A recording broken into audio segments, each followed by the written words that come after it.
샬롬 샬롬 샬롬 샬롬. 하나님 사랑합니다. 여러분 주 안에서 사랑합니다. 오늘 사도행전 13장의 중점 13절부터 23절 바울이 전하는 복음인데 전체 우리 한번 쭉 살펴보도록 합니다. 13장 사도 바울의 1차 전도 여행이 시작이 됐어요. 그죠? 예. 본장을 통해서 알게 되는 것은 전도나 선교의 사역을 누가? 성령께서 시작하셨다. 사람이 하는 게 아니죠. 성령께서 뭐 박사학위 아니야 박사학위를 따도 성령께서 통행하시지 않으면 그건 하나님 그냥 학문, 지식에 불과합니다. 성령의 세움을 받아 안디옥 교회 파송으로 선교사의 여행은 시작이 됩니다.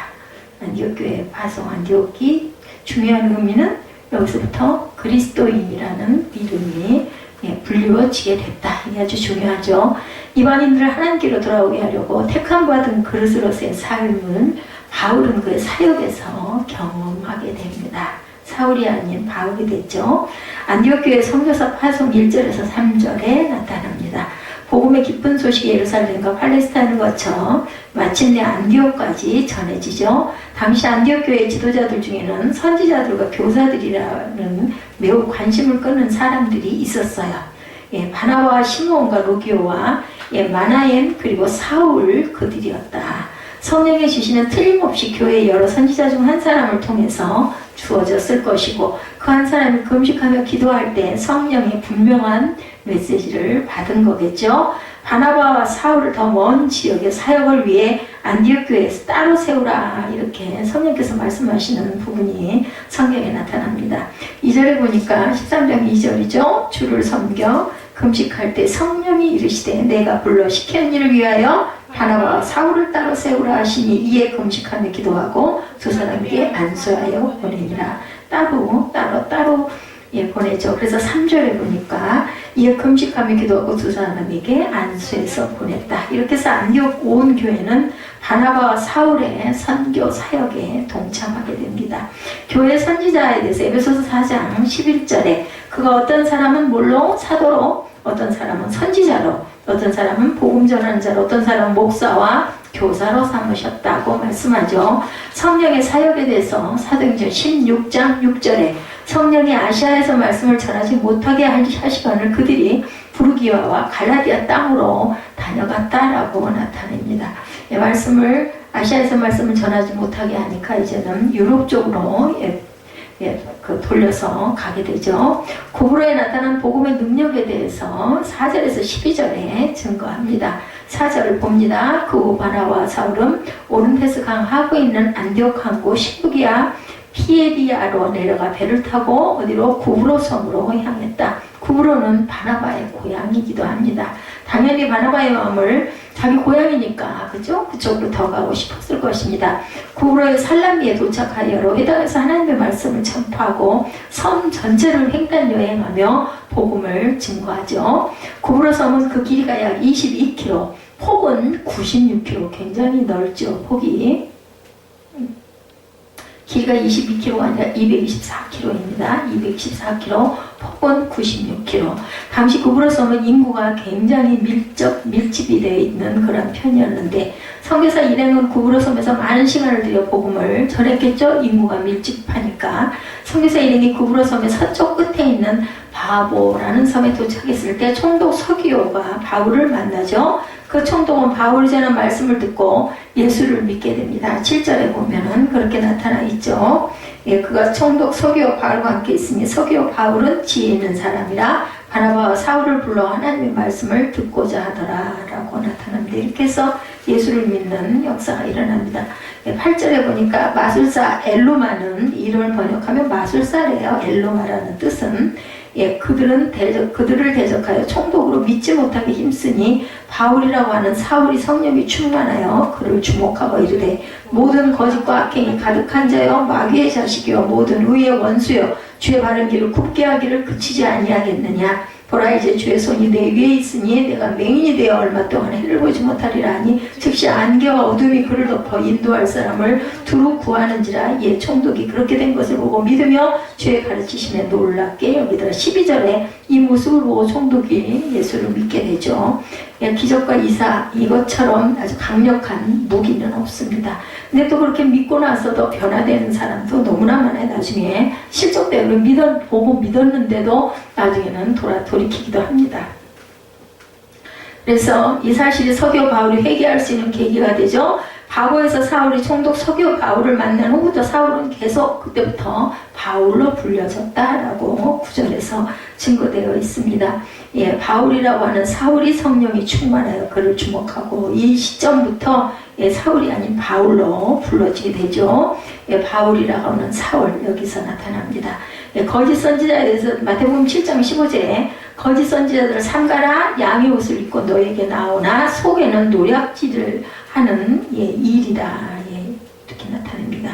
악의 관영에 대해서 로마서 1장 29절에 곧 모든 불의, 추악, 탐욕, 악의가 가득한 자요 시기, 살인, 분쟁, 사기, 악독이 가득한 자요 수군수군하는 자요. 절대로 우리 수군수군하지 마십시다. 그냥 할 얘기가 있으면 딱 얘기하고 예, 털어야 되겠죠. 수군수군했다가는 이렇게 혼이 납니다. 비시디의 안디옥에 대해서 13절부터 그때부터 나타나죠. 바울과 동행하는 사람들이 바보에서 뱉하고 반빌리아에 있는 버가에 이르니 요한은 그들에게 떠나 예루살렘으로 여기서부터 이제 돌아갑니다. 오늘 본문의 중점이기도 합니다. 요한 마가가 이탈을 하죠. 13절에 이 선교사의 이 안디옥 출발 때 요한 마가를 수종자로 둔 바나바와 사울의 언급이 나타나고 있습니다. 그런데 그들이 구부를 떠날 때 바울과 동행하는 사람들이라고 표현을 합니다. 바울과 및 동행하는 사람들이 바울의 바보에서 배를 타고 예, 라나바의 위대성은 그가 기꺼이 바울을 지도자로 내세움으로 드러났다라고 말씀을 합니다. 그래서 바울과 동행하는 사람들은 배를 타고 어디로? 밤빌리아의 버가로 갑니다. 그러나 요한은 저희에게서 떠나 예루살렘으로 돌아가죠. 뭔가 너무 힘이 들었거나 아니면은 마음의 갈등이 일었거나 13절에 요한은 그들에게서 떠나 예루살렘으로 돌아오고 이렇게 표현합니다. 우리는 여기서 그 요한 마가가 예루살렘에 돌아가게 된 경우를 우리가 추측해 보는데 자기 삼촌이 누구예요? 바나바죠. 부차적인 위치로 밀려난 상태에서 계속 여행을 하고 싶은 심정이 어쩌면 사라졌을지도 모른다. 바뀌었죠? 예, 바나바가 중점이었는데 이제부터는 바울이 중점이 됩니다. 바울과 바나바가 버가에서 북쪽으로 올라가 들어가기로 결정하자 처음 따라 나설 때 예상보다 기간도 길어지고 얼마나 고생스러웠겠어요. 그죠? 그래서 포기했을 수도 있을 것이다. 자기 삼촌이 이제 그죠 주전이 아니다 보니까 그게 좀 이상했을 수도 있을 거고 그리고 나서 가다 보니까 너무너무 힘도 들고 낙심도 되고 예, 생각했던 것 같은 어떤 그런 그 기대감이 만족치를 못해서일 수도 있겠다. 그러니까 무슨 이유로 일행을 떠났던 바울은 그것을 옳지 않게 여깁니다. 2차 그 전도 여행 때 그걸로 인해서 바나바가 다투게 되죠. 그래서 따로따로 세워서 가게 됩니다. 수정자에 대해서 디모데후서 1장 18절에 오나온데 주께서 그러하여금 그날에 주의 긍휼을 잊게 하여 주옵소서. 또 그가 에베소에서 많은 봉사한 것을 내가 잘 아느니라. 예, 수정자는 이런 사람들이죠. 사역자의 임무에 대해서 고린도전서 1장 17절에 그리스도께서 나를 보내시면 세례를 베풀게 하려 하심이 아니요 오직 복음을 전하게 하려 하심이로되 말의 지혜로 하지 아니함은 그리스도의 십자가가 헛되지 않게 하려 함이라. 우리는 예, 무엇으로 복음을 전할 때는 예, 말의 지혜로 하는 것이 아니라 하늘에서 주시는 성령의 은혜로 우리가 전하게 되죠. 안식일의 첫 설교에 대해서 16절에 나타납니다. 바울이 일어나 선짓하며 말하되 이스라엘 사람들과 및 하나님을 경외하는 사람들아 들으라. 여기서부터 시작이 되죠. 설교가. 예, 비시디아 안디옥은 로마의 통상 요충지입니다. 안디옥은 해발 900m나 되는 곳에 있었고 이 도시는 행정상으로 로마의 속주 갈라디아에 속합니다. 그곳에 도착한 바울 일행은 갈라디아 여러 도시에 복음을 전하죠. 그들은 자신들의 관행대로 도착 후 첫 안식일 아침에 그곳의 회당을 방문합니다. 항상 어느 도시든 가면은 제일 먼저 어디를 예, 지금으로 보면 교회를 가는 거죠. 우리 여행 갔을 때 얼마든지 시간을 다 그걸 예정을 해가지고 짜서 교회를 갈 수 있습니다. 주일날 같을 때 왜 교회를 못 가요? 마음이 없으니까 못 가고 믿는 사람들끼리 함께 가지 않다 보니까 못 가게 되는 거죠. 이래서 제일 먼저 회당을 방문하죠. 그리고 개별 기도와 성경 낭독이 있은 후에 회당장이 이도 방문객들에게 혹시 예배자들이 권할 말이 있으면 하라 이렇게 청합니다. 할 말이 있으면 하셔도 됩니다. 바울은 그 부탁에 응한 거예요. 이 내용이. 바울은 이 설교에서 하나님께서 구약시대에 행하신 권능의 역사를 토대로 최근에 그리스도 안에서 이루신 권능의 그 역사들을 선언합니다. 다윗의 자손 예수의 구원이 이날 피시디 안디오교 회당에 참석한 유대인들과 하나님을 경외하는 이방인들에게 값없이 제공됩니다. 설교를 마치면서 바울은 예수의 이름으로 죄사함을 얻어라 이렇게 얘기하는 부분이 나타나 있습니다.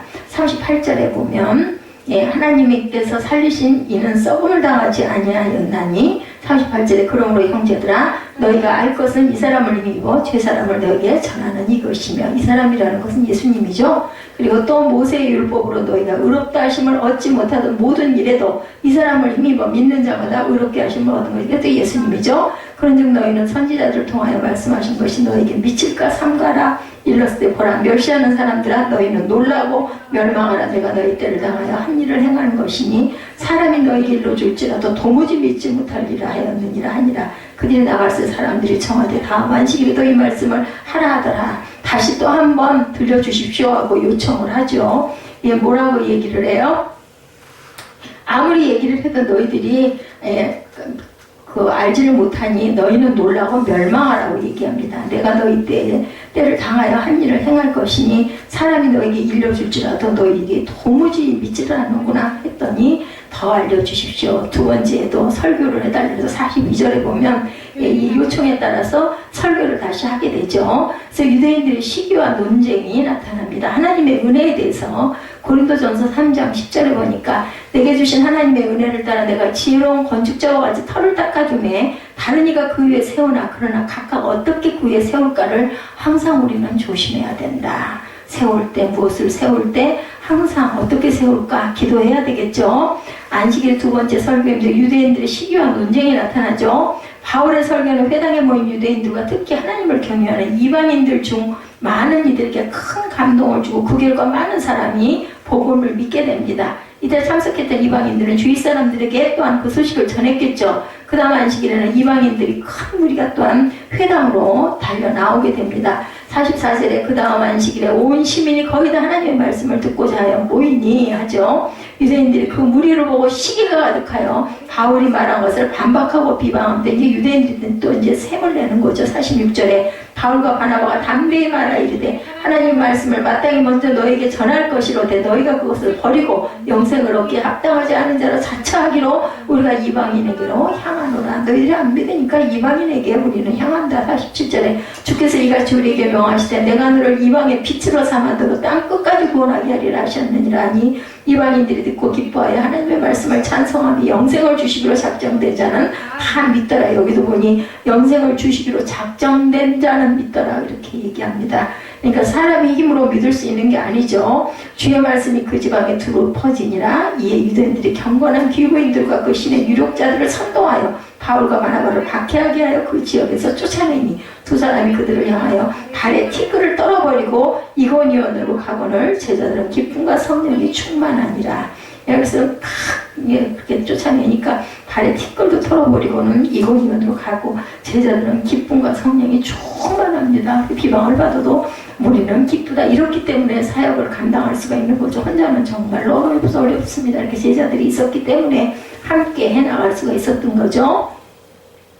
그래서 하나님을 경외하는 자에 대해서 시편 31편 19절에 야훼여 내가 고통 중에 있사오니 내게 은혜를 베푸소서. 내가 근심 때문에 눈과 영혼과 몸이 쇠하였나이다. 다윗의 고백이겠죠. 그리고 비방함에 대해서 베드로후서 2장 12절에 그러나 이 사람들은 본래 잡혀 죽기 위하여 난 이성 없는 짐승 같아서 그 알지 못하는 것을 비방하고 그들의 멸망 가운데서 멸망을 당할 것이다. 이렇게 얘기하고 있습니다. 잡혀 죽기 위해서 난 이성 없는 짐승 같다. 이렇게 표현을 합니다. 그래서 알지 못하는 것을 그 사람들은 비방하고 그들의 멸망 가운데 또 멸망을 당한다. 제자들의 기쁨과 성령의 충만함이 아까 우리가 봤던 대로 48절부터 나타나죠. 이방인들이 듣고 기뻐하여 하나님의 말씀을 찬송하며 영생을 주신 자는 믿기로 작정한 자는 다 믿더라. 심지어는 핍박을 계속하여 성 문밖까지 쫓아내기까지 했다고 합니다. 이 시점에서 바울과 바나바는 유대인들에게 복음 전하는 것을 중단하고 선교 활동의 새로운 전환점을 선포. 어디로? 이방인으로. 이방 선교를 위한 새로운 출발이 하나님의 명령이고 예언의 성취다 이렇게 선포하니까 유대인들은 혈기를 부리고 이방인들은 너무 기뻐해서 찬송하는 거죠. 쫓겨난 사도들은 성령과 기쁨이 충만한 가운데 사역을 계속해 나갑니다. 이방의 빛이라고 누가복음 2장 32절에 이방을 비추는 빛이요 주의 백성 이스라엘의 영광이니이다 하니 그의 부모가 그에 대한 말들을 놀랍게 여기더라. 누가복음 2장 32, 3절에 이 부분은 어디예요? 예수님이 말씀을 선포하는 부분에 논하는 부분이 나타나죠. 그래서 사도행전에서 이방인들이 복음을 열렬히 받으려고 하는 반면에 유대인 공동체의 대다수는 복음을 배척하는 현상을 나타냄을 우리가 봅니다. 이로 인해서 바울의 사역은 이방인으로 향하죠. 그는 이사야 49장 6절의 말씀을 인용하면서 회복의 메시지를 이스라엘에게 전하고 또한 이방인들에게 빛이 되라는 사명을 선포합니다. 그것은 여호와의 종으로 오신 예수께서 그의 제자들을 복음 사역에 참여케 하신 이유를 알게 합니다. 예, 우리는 지난 시간에 우리 사도행전 12장 할 때 베드로가 전한 복음에 대해서 하나님은 우리의 중심 믿음을 보시고 구원한다는 소식, 또한 복음은 오직 예수 그리스도가 만유의 주가 되신다는 소식, 복음은 예수 그리스도가 우리에게 진정한 화평을 주셨다는 소식, 그리고 예수 그리스도가 우리의 최후의 심판자, 재판자시고 심판자가 되신다는 소식이 들렸었습니다. 베드로를 통해서. 그렇다면 사도행전의 말씀을 살펴보면서 사도 바울이 전한 복음은 무엇이었는지 우리 함께 나눠보도록 합니다. 사도행전 13장은 바울과 바나바의 1차 전도 여행을 아까 처음에 시작할 때 말씀드린 것처럼 기록하고 있죠. 안디옥 교회에서 선교사로 파송을 받은 바울과 바나바는 첫 행선지로 구브로라는 섬에 도착해서 복음을 전파합니다. 그것에서 바울은 마술사 엘르마의 눈이 어떻게 되는 표적을 보임으로 복음의 능력을 드러냈고 총독이 복음에 관심을 가지고 믿게 됩니다. 이 엘르마가 눈이 멀음으로 인해서 선교의 주도권을 가지게 된 바울 일행은 이제 두 번째 행선지인 비시디아 안디옥에 이르게 되죠. 안디옥이 두 군데가 있습니다. 예, 물론 비시디아 안디옥에 오기까지 중간에 마가 요한이 그들을 떠나 예루살렘을 돌아가 버리는 불미스러운 일도 있습니다. 그러니까 어떤 것이든지 어떤 은혜로운 자리에도 아무 상관없이 아무 풍파 없이 이루어지는 일은 없다라는 거죠. 이 일과 관련해서 결국 2차 전도 여행을 앞두고 마가 요한을 동행하는 문제로 바울과 바나바가 다투게 되죠. 그래서 갈라집니다. 그래서 여기서 비시디아 안디옥이라는 지역에 대해서 우리가 한번 좀 살펴볼 필요성이 있는데, 비시디아 안디옥은 비시디아 지방의 안디옥이라는 뜻이에요. 그냥 비시디아 안디옥 하면 바울과 바나바가 파송을 받은 수리아의 안디옥과는 다르죠. 마치 오늘날로 말하면 전라도 광주가 있고 경기도 광주가 있는 것 같이 지역적인 차이가 있습니다. 이건 우리가 지도를 살펴보고 공부를 하면 나타나 있습니다. 이 비시디아 안디옥은 교통로와 무역의 중심지였으며 유대인들이 많이 살고 있는 그러한 곳이었습니다. 이곳은 셀루쿠스 1세가 주전 281년에 건설했고 그의 아버지 안티오쿠스의 이름을 기념해서 도시의 명칭을 안디옥이라고 정합니다. 이곳은 로마 식민지로 공표되면서부터 갈라디아의 남부 지역에서 가장 중요한 요충 도시가 됩니다. 이 도시에는 로마인, 헬라인, 동방인 그리고 프리기아인이 섞여 살고 있었다. 그러니까는 여기도 다민족들이 이렇게 섞여 살아 있어요. 다문화 민족들이. 그래서 복음을 전파하기 위해서 매우 유리한 지역, 많은 사람들이 모여 있기 때문에 물론 성경에는 왜 바울 일행이 이곳으로 왔는지 명확하게 이유를 밝히지는 않고 있지만 원래 바울은 소아시아의 남이안을 따라 전도할 계획이었을 것으로 여겨졌는데 버가에서 풍토병인 말라리아에 걸렸기 때문에 건조한 고온 지역인 갈라디아 지방으로 발길을 돌렸을 것이다. 이렇게 추측을 하고 있습니다. 그러니까 안디옥에 두 군데가 있다. 비시디아 안디옥, 수리아 안디옥의 두 군데라는 것을 우리가 머리에다 좀 이렇게 잘 집어넣어 놓으시기 바랍니다. 어떤 학자는 바울이 지금까지 전도한 수리아, 길리기아의 주변 지방으로 전도의 범위를 확대한 것으로 이 여정을 택했다라고도 봅니다. 아마 어쩌면 이렇게 이제 가다 보니까 그 주변까지 넓혀서 갔을 수도 있겠죠. 왜냐하면 비시디아 안디옥에 여러 종류의 사람이 살고 있었고 본문에서도 버가에서 일부러 더 나아갔다 14절에 이렇게 말씀하고 있는데, 당시에 유대인들이 소아시아 지역에 흩어져서 여러 지역에 회당을 짓고 안식일을 지켰죠. 비시디아 안디옥도 마찬가지였습니다. 여기서 바울 일행은 안식일에 회당에 모인 사람들을 대상으로 전도하는 것을 선교 전략으로 삼습니다. 이곳 회당에서 전한 사도 바울의 설교는 1차 전도 여행 가운데 행한 가장 첫 번째 복음 전도의 내용이 무엇이었는지를 보여주고 있는데, 구약 이스라엘의 역사를 전체적으로 훑으면서 하나님이 오래전부터 약속하신 메시아가 바로 예수 그리스도를 통해서 성취되었다라고 이렇게 전합니다. 따라서 오늘 우리는 본문을 중심으로 사도 바울이 말한 복음이 무엇인지 우리 한번 살펴보고 가도록 하죠. 그리고 또한 이를 통해서 우리가 받아야 할 복음의 진리가 뭔지 한번 봅니다.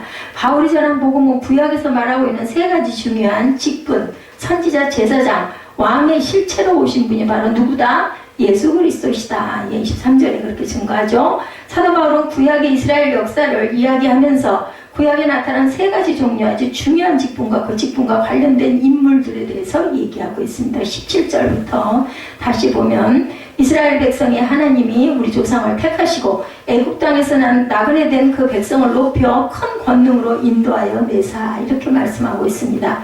너무나 잘 알듯 하나님이 이스라엘 백성을 애굽의 종살에서 건져내실 때 그 앞에 뭐를 주시고 소명을 주시고 불러서 사용하신 사람이 있는데 그게 바로 모세였다라는 거예요. 모세는 이스라엘 백성들을 출애굽시켜서 약속의 땅 가나안에 들어가기까지 하나님과 백성들 사이를 중재하며 정치적인 리더십과 제사장과 같은 중보의 역할, 그리고 하나님의 말씀을 백성들에게 가르치고 전달하는 선지자의 세 가지 역할을 다 하고 왔다는 겁니다.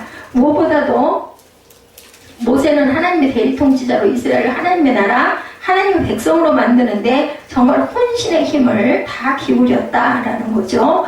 그런 애굽의 편안한 삶을 기꺼이 내려놓습니다. 히브리서 11장 25절에 보면, 도리어 하나님의 백성과 함께 고난받기를 잠시 죄악의 낙을 누리는 것보다 더 좋아했다, 이렇게 얘기를 합니다. 히브리서 11장 26절까지 그리스도를 위하여 받은 수모를 애굽의 모든 보화보다 더 큰 재물로 여겼던 사람, 그게 바로 모세였다라는 거죠. 그런 모세는 시내산 가시떨기 나무에 그 붙은 불꽃 가운데 부르심을 받은 날부터 이스라엘 백성들이 광야 40년의 세월을 다 마감하고 드디어 가나안 땅에 들어가기 바로 직전까지, 그렇죠. 하나님의 마음에 어떤 사람, 합한 사람, 하나님의 마음에 맞는 사람으로 하나님의 모습과 하나님의 일을 대신하여 이스라엘 백성들을 구원하고 그 길을 인도한 위대한 하나님의 사람, 하나님의 종, 그리고 또한 그 리더이기도 했죠. 그런데 바로 이 모세의 모습이 오실 메시아로 약속된 하나님의 아들 예수 그리스도의 모습을 예표하는 모형이다, 이렇게 설명하고 있습니다. 신명기에 보면 이런 내용이 납니다. 신명기 18장 15절에 보면, 내 하나님 야훼께서 너희 가운데 형제 중에서 너를 위하여 나와 같은 선지자 하나를 일으키시리니 너희는 그의 말을 들을지니라, 이렇게 얘기하고 있습니다. 여기서 나와 같은 선지자 하나라는 말씀은 모세와 같은 선지자로 오실 이분이 바로 모세와 방불한 모세보다 뛰어난 메시아, 즉 이스라엘을 구원할 자, 예수님이시겠죠. 모세는 모형이고 그림자라면 오실 메시아 그분은 본체고 실체라는 말씀입니다. 그분이 바로 예수 그리스도이시다. 그래서 20절에도 또 한 사람이 등장하죠. 사도행전 13장 20절에도 나타납니다. 그 후에 선지자 사무엘 때까지 사사를 주셨더니, 모세 다음으로 이스라엘 백성의 가장 위대한 선지자요 제사장 그리고 지도자의 사역을 감동했던 사람이 누군가? 사무엘이라고 자신 있게 말할 수 있다라는 겁니다. 사무엘 선지자는 사사시대와 왕정시대를 잇는 시대를 주도하고 이스라엘 백성들에게 살아계신 하나님을 보여주었던 위대한 하나님의 사람이었습니다. 사무엘 선지자도 역시 하나님과 이스라엘 백성들을 중재하는 중보자적인 역할을 감당하죠. 그는 엘리 제사장 밑에서 교육받고 자라 엘리 제사장의 다음을 이은 제사장 가문이 됩니다. 하나님은 범죄한 엘리 제사장의 가문을 폐하시고 사무엘을 통해서 새로운 제사장 가문이 되도록 명령하시죠. 그것이 사무엘이 어릴 적 하나님의 부르심과 음성을 듣는 가운데 최초로 받은 메시지입니다. 사무엘상에 보면 사무엘상 2장 35절에 내가 나를 위하여 충실한 제사장을 일으키리니 그 사람은 내 마음 내 뜻대로 행할 것이라. 내가 그를 위하여 견고한 집을 세우리니 그가 나의 기름 부음을 받은 자 앞에서 영구히 행하리라. 바로 그 충실한 제사장이 사무엘이라고 얘기합니다. 사무엘이 자라 하나님이 함께 하시니 그의 말이 하나도 땅에 떨어지지 않고 다 이루어졌고 온 이스라엘 백성들이 사무엘이 여호와의 선지자임을 인정했다. 사무엘이 실로에서 본격적으로 제사장으로 선지자로 사역할 때 친히 하나님의 말씀이 나타나심으로 야훼의 말씀이 희귀하며 이상이 흔히 보이지 않던 시대를 깨부시고 이스라엘의 새로운 영적 붐의 시대를 열게 됩니다. 심지어 사무엘이 거하는 라마 지경에는 성령의 임함으로 사울왕도 벌거벗고 예언하는 놀라운 역사가 일어날 정도였다. 이 사무엘이 기도를 쉬지 않았던 그러한 사람이죠. 이처럼 사무엘은 이스라엘을 다스리는 왕, 제사장, 선지자의 삼중직을 겸한 위대한 하나님의 사람으로 이스라엘 백성들에게 하나님의 뜻을 전하고 하나님의 위대한 구원 사역을 이룬 한 시대의 위대한 인물이었다라고 나타납니다. 그런데 바로 이 사무엘도 알고 보면 메시아, 우리 구원자 되신 예수 그리스도의 모형이라는 사실이죠. 한나가 아이 사무엘을 낳고 하나님 앞에 서울을 지키면서 기도할 때 뭐라고 기도해요? 사무엘상 2장 10절에 보면 야훼를 대적하는 자는 산산이 깨어질 것이라 하늘에서 우레로 그들을 치시리로다. 야훼께서 땅 끝까지 심판을 내리시고 자기 왕에게 힘을 주시며 자기의 기름 부음을 받은 자의 뿔을 높이시리로다 하니라. 하반절에 자기 왕에게 힘을 주시며 자기의 기름 부음 받은 자의 뿔을 높이신다고 노래했는데 여기서 말하는 왕, 기름 부음을 받은 자, 곧 사무엘을 통해서 우리에게 예언된 메시아, 구원자 예수 그리스도를 여기서도 얘기하고 있다는 것. 분명한 것은 사무엘도 하나님의 마음에 합한 자, 하나님의 마음에 맞는 자로 예수 그리스도의 모형이었고 그를 통해서 예수님이 참 선지자 중에 선지자, 모든 선지자의 을팀이 되신 예수님께로 인도하고 있다. 이렇게 나타나고 있습니다. 다시 말해서 구약에 나오는 다른 모든 선지자들의 다 모형이고 그림자라면 예수님은 뭐예요? 실체라는 거죠. 본체의 실체이심을 누가? 바울이 오늘 증거하고 있습니다. 뿐만 아니라 구약에 나오는 위대한 직분자 중에 중요한 직분이 바로 뭐였어요? 왕이죠. 바울은 이스라엘 나라와 민족에 있어서 가장 위대한 왕이라고 할 수 있는 한 사람을 소개하는 것이 그 사람이 바로 무슨 왕? 다윗 왕이다. 사도행 13장 22절이죠. 패하시고 다윗을 왕으로 세우시고 증언하여 이르시되 내가 이새의 아들 다윗을 만나니 내 마음에 맞는 사람이라 내 뜻을 다 이루리라 하시더니 여기서 실패한 사울왕 다음으로 이스라엘의 왕이 된 다윗 역시 하나님 마음에 합한 사람, 누구도? 사무엘도 모세도 다윗도 하나님의 마음에 합한 사람이라고 증거합니다. 하나님의 마음에 맞는 사람으로 이스라엘을 하나님의 나라의 백성으로 선장을 베풀었던 위대한 하나님의 사람으로 이렇게 소개되어지고 있는 사람들. 다윗은 특히 메시아에 대한 예언을 직접 한 사람으로 예수님도 다윗의 시편을 들어서 자신에 대해서 증거하셨을 뿐만 아니라 모든 사도들과 복음 전파자들이 한결같이 다윗의 시편과 다윗의 행적을 통해서 메시아 되시는 그분이 바로 예수 그리스도임을 증거합니다. 바울은 구약의 위대한 세 가지 직분이죠. 그리고 직분을 대표할 수 있는 세 종류의 사람들, 모세와 같은 선지자, 사무엘과 같은 제사장, 그리고 다윗과 같은 왕, 그렇게 오신 분 바로 예수 그리스도시다. 23절이죠. 하나님이 약속하신 대로 이 사람의 후손에서 이스라엘을 위하여 구주를 세우셨으니 곧 예수라.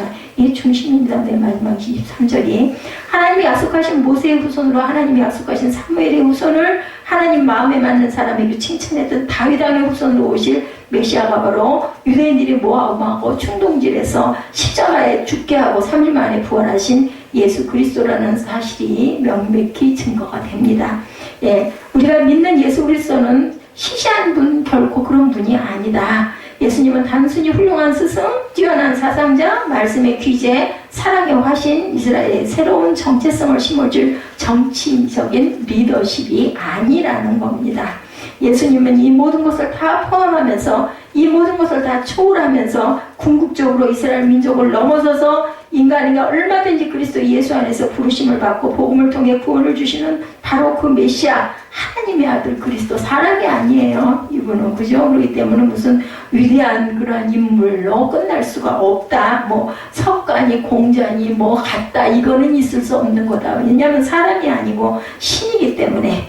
우리가 믿는 예수님은 구약시대 선지자들에게 할 말을 넣어주신 율법과 하나님의 말씀의 오리지널, 그냥 말씀이 육신이에요. 말씀 자체이시죠. 예수님이 선지자를 보내셨고 예수님이 선지자로 세우셨고 예수님의 말씀을 그들에게 주신 본체 장본인이다.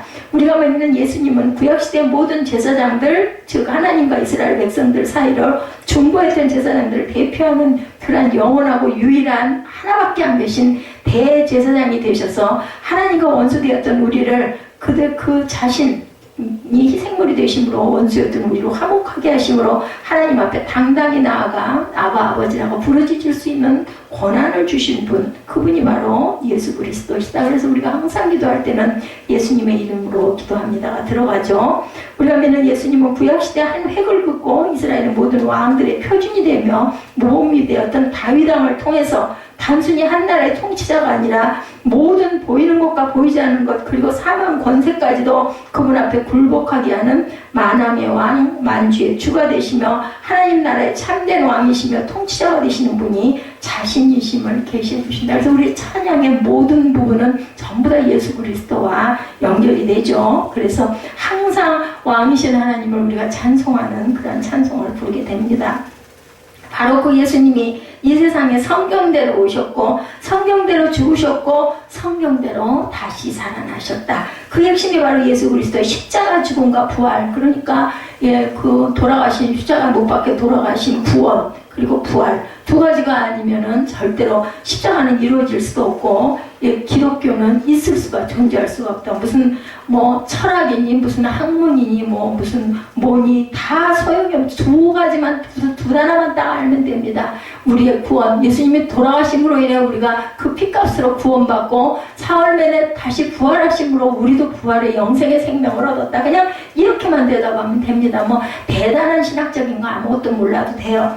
예수님이 구주 되시고 메시아이심을 실로, 그리고 예수님의 삶의 발자취를 따라가면서 우리가 말씀 속에서 삶이 조금씩 그냥 정말 바늘끝만큼씩이라도 변화되고 방향을 그리 틀고 가다가 우리는 돌아가는 거죠. 어디까지 완성을 할 수 있는지 그거는 우리는 아무도 모릅니다. 그죠? 맡기고 사는 거예요. 제가 늘 수영을 하지만 물에다가 내 몸을 실어야지, 내가 막 물을 어떻게 하려고 하면은 물속에 빠져들어갈 수밖에 없거든요. 그냥 편하게 누워서 그냥 흘러가는 대로 내가 따라가면서 거기에 있는 법칙이 있죠. 그 법칙대로, 그것이 바로 저는 성경 66권이라고 생각을 합니다. 그 성경 66권을 우리가 읽고 듣고 그저 묵상하고 그리고 생활 속에서 문득 깨달는 것, 그것이 정말 작은, 아주 작은 부분 하나이지만 우리의 삶 속에서 말씀이 육신돼서 살아납니다. 그럴 때 그렇구나 하고 깨달아가는 것, 이게 우리가 그리스도를 형상을 닮아가고 그리스도를 우리가 그리워하고 사모하는 모습이 아니겠나, 저는 이렇게 생각을 합니다. 그럼 우리는 예수님이 세 가지 직분을 가진 자들의 본체요 본질 되심을 깨달아야 되고, 예수님 바로 그 메시아고 구원자 되심을 믿고 또한 영접함으로 바울을 통해서 주신 복음이 복음으로 들려주고 그 복음을 통해서 오늘 나에게 구원이 임하는 놀라운 역사가 임하기만을 우리는 기도해야 되죠. 그래서 우리 항상 예배 시간에 기도할 때 하나님의 얼굴을 구합니다. 하나님을 만나게 해주옵소서, 변화되게 해주옵소서, 예배드림으로 인해서 우리 마음에 기쁨이, 감사가 넘치게 해주옵소서. 우리 이 기도, 뭐 다른 기도 길게 할 거 뭐 있어요. 앞에 중보기도 했으니 그 다음에는 우리 본문 말씀을 통해서 수요일 금요일은 특히 하나님을 깨닫게 해주옵소서, 이렇게 우리는 기도할 수밖에 없는 거죠. 그리고 하나님의 마음에 맞는 사람, 합한 사람이 되려면 회개하고 예수를 믿음으로 죄사함을 받아야 하고 오직 예수님을 힘입어 하나님 앞에서 의롭다함을 얻어야 한다는 이것이 바로 바울이 전한 복음의 내용입니다. 우리 전사님 저한테 아니 왜 넘어지고 나서 내가 하나님께 온전하지 못했나 하는 생각이 그렇게 펄컥 들었다, 왜 그런 얘기를 자꾸 하십니까? 그런 얘기가 마음에 그런 생각이 났더라도 절대 얘기하지 마시오. 근데 뭐 그건 뭐 누가 서를 억제할 수도 없는 거고, 다른 사람들이 누군가가 저 목사는 굉장히 하나님께 온전치 못한가 봐, 그래서 그런 말에서 그 사람 믿음의 불량이라고 저는 생각을 합니다. 제일 먼저 제 마음에 왔던 것은 내가 온전치 못한 게 뭐가 있었나. 왜냐하면 깨달아야 해결할 거 아니에요. 나도 모르게 지은 죄가 있을 수가 있기 때문에 저는 그 마음밖에 생각이 안 났어요. 그냥. 그리고 두렵고 떨리는 마음, 내가 뭘 잘못했을까? 저는 이 생각이. 왜냐하면 너무 그냥 넘어진 것 같은 느낌이 아니었기 때문에. 그렇다면 내가 뭔가를 깨닫고 알고 부서뜨리고 깨뜨려야 되는 게 아닌가, 이 생각이 들었습니다. 지금도 그 부분에 대한 거를 잘 모르겠어요. 뭐 때문에 그런 일이 일어났는지, 내가 뭘 일상생활에 잘못했는지. 딱 한 가지는 알죠. 내가 원망하고 불평하는 부분이 한 가지가 있기 때문에, 그 때문인데 그렇다면 그게 내가 온전치 못한가, 제가 그 생각까지 하고 있습니다. 그리고 좀 많이 조심하고 더 겸손해져야 되겠다. 그리고 내가 혹시 내 삶의 모습에 교만은 없었는지 생각을 많이 돌아봤습니다. 바울은 복음을 전파하면서 우리 인생의 구원을 받으려면 하나님의 마음에 맞는 사람, 합한 사람이 되어야 된다. 감정인가? 하나님 말씀대로 살려고 노력하는 거죠. 그대로 우리가 살아갈 수는 없습니다. 우리 항상 노력하고 한번 돌이켜보고, 그리고 제가 그 새벽 예배 항상 구약을 강의하다 보니까 계속 구약의 말씀들이 저한테 떠오릅니다. 왜냐하면 심은 대로 거두더라고요. 다들 보니까. 그리고 제 생애도 돌아보면 내가 그때 그 선택을 잘못했기 때문에 지금 이렇게 힘든 삶을 살아가고 있는 것이다 라는 그런 마음이 자꾸 오기 때문에 그렇게 저는 자꾸 증거할 수밖에 없습니다. 사도행전 13장 22절에, 오늘 본문 22절에 패하시고 다윗을 왕으로 세우시고 증언하여 이르시되 내가 이새의 아들 다윗을 만나니 내 마음에 맞는 사람의 내 뜻을 다 이루리라 하시더니, 하나님이 다윗 왕을 향해 가지신 뜻이 무엇이었을까? 다윗과 언약을 맺으면서 다윗의 후손이 영원히 이스라엘의 왕이 되어 다스리게 될 것이라는 그러한 말씀. 근데 이 말씀이 결국 궁극적으로 예수 그리스도를 통해서 성취되죠. 다윗 왕을 통해서 성취가 안 됩니다. 왜냐하면은 다윗도 말로에, 그리고 아들 솔로몬이 온전치가 못했죠. 그래도 하나님은 다윗과의 약속이 있었기 때문에 솔로몬 때 나라를 망하게 하지는 않았습니다. 그 아들 때에서 갈라지게 되죠.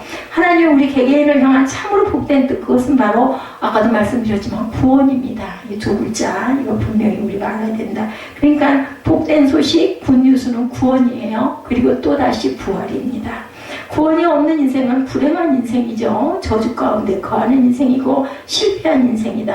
반면에 구원이 있는 인생은 복된 인생이고 복락 가운데 거하는 인생이며 승리한 인생, 마지막으로 승리하는 인생이죠. 그러니까 뭐 일찍 돌아가건 오래 장수하다 살다 돌아가건 그건 아무 상관이 없고 아무 문제가 없어요. 마지막에 구원이 있느냐 없느냐, 그것이 가장 중요하고, 그리고 부활의 삶이냐 아니면 사망의 생명이냐, 이게 중요하죠.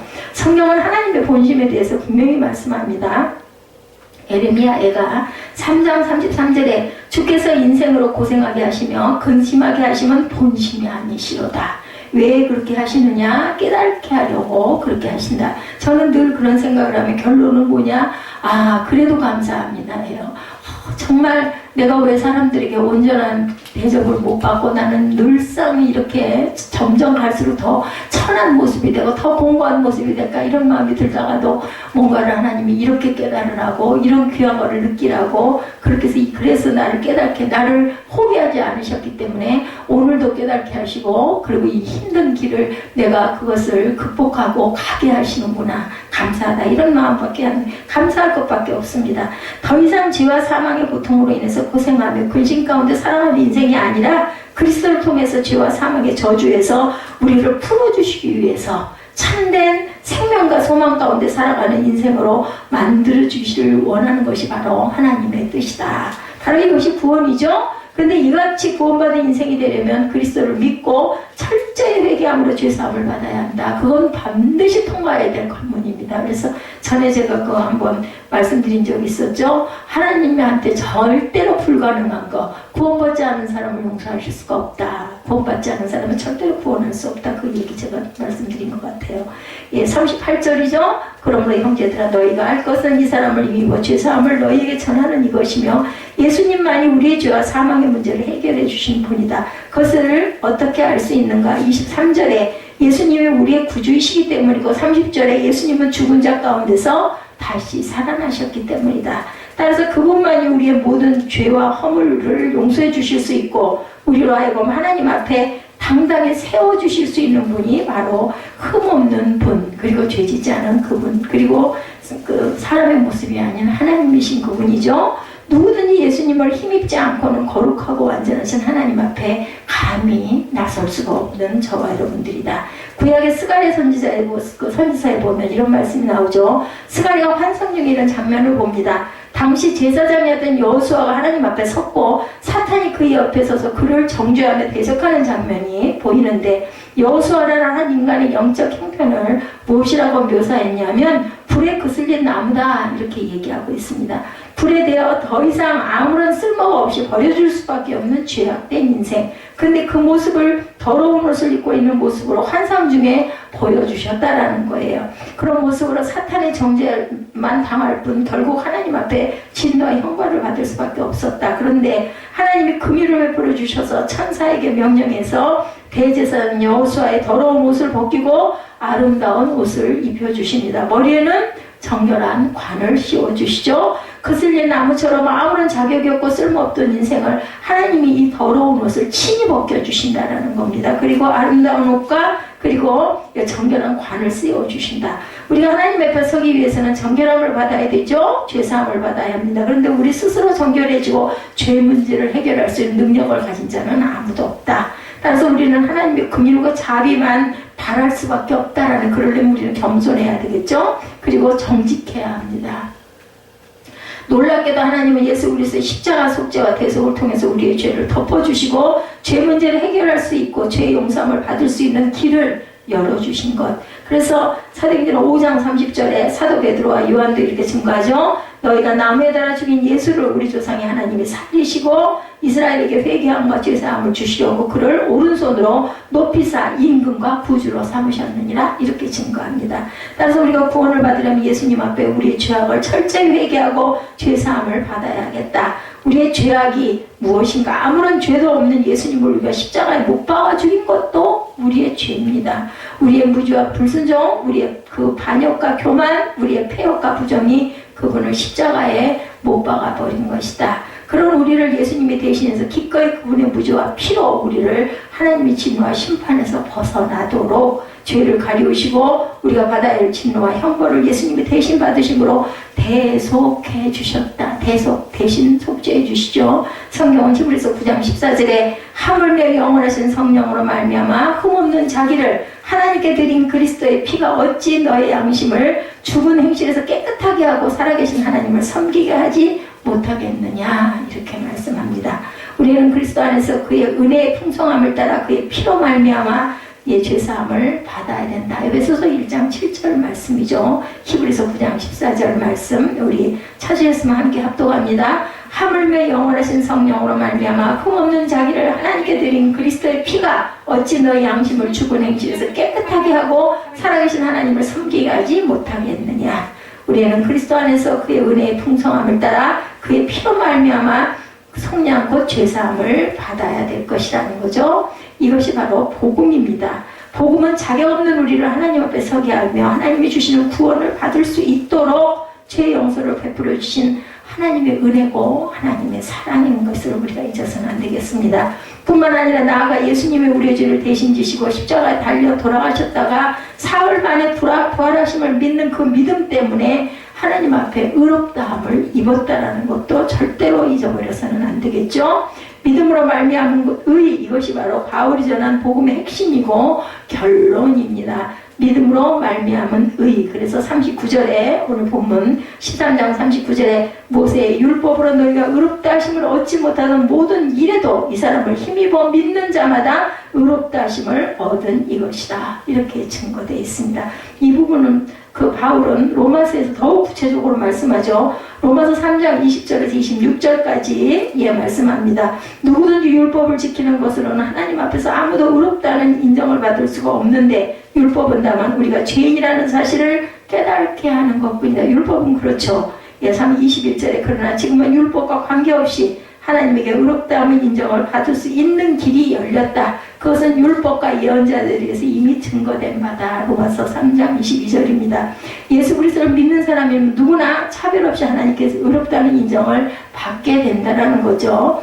23절에 모든 사람이 죄를 지어 하나님의 영광스러운 기준에 미치지 못하였으나 24절에 예수 그리스도께서 미련하신 구원의 길을 통해 하나님의 은혜로 값없이 의롭다는 인정을 받게 되었다. 25절에 하나님께서 그리스도 예수의 피를 죄에서 구원하는 제물로 삼으시고 누구든지 그분을 믿으면 하나님과 화목하게 하셨다. 그것은 하나님께서 지금까지 참으심으로 그냥 지나쳤던 과거의 모든 죄를 26절에 오늘날 그리스도로 말미암아 해결하심으로 자기의 의로우심을 나타내셔서 자기도 의로우시며 예수님을 믿는 사람도 의롭다고 인정하기 위해서다. 이렇게 말씀합니다.